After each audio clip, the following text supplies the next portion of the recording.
हे ऐकतो मराठी, धर्म पंथ जात एक जाणतो मराठी, एवढ्या जगात माय मानतो मराठी.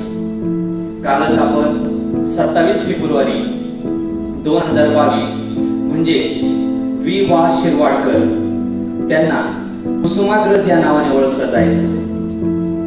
त्यांचं मूळ गाव पिंपळगाव बसवंत जवळ शिरवाडे वणी हे त्यांचं मूळ गाव.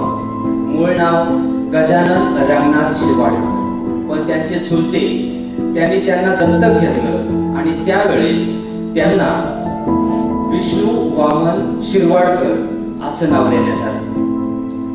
परिस्थिती जेमतेम वडिलांचा वकिलीचा व्यवसाय आणि शहरात राहून शिरवाडकरांनी आपलं शिक्षण पूर्ण केलं. शिरवाडकरांनी अनेक निबंध, त्याचप्रमाणे लघुकथा, नाटके, त्याचप्रमाणे प्रसिद्ध असे पुस्तकांचे लेखन केलं. विशेष करून त्यांचं नटसम्राट या नाटकास पद्मभूषण पुरस्काराने सन्मानित करण्यात आलं होतं.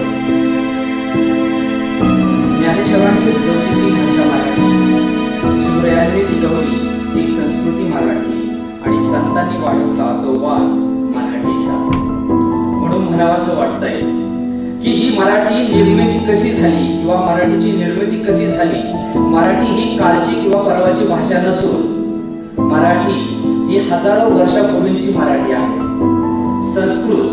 संस्कृतचं रूपांतर प्राकृतमध्ये झालं, प्राकृतचं रूपांतर महाराष्ट्रीमध्ये झालं आणि महाराष्ट्रीमध्ये नंतर सातवाहन काळामध्ये या महाराष्ट्रीचं रूपांतर सातवाहन काळामध्ये हिचा वापर प्रशासनामध्ये करण्यात आला आणि यादव काळामध्ये या मराठीची भरभराट झाली. विवेक सिंधू हा ग्रंथ लिहून मुकुंद राज यांनी मराठीचे पहिले कवी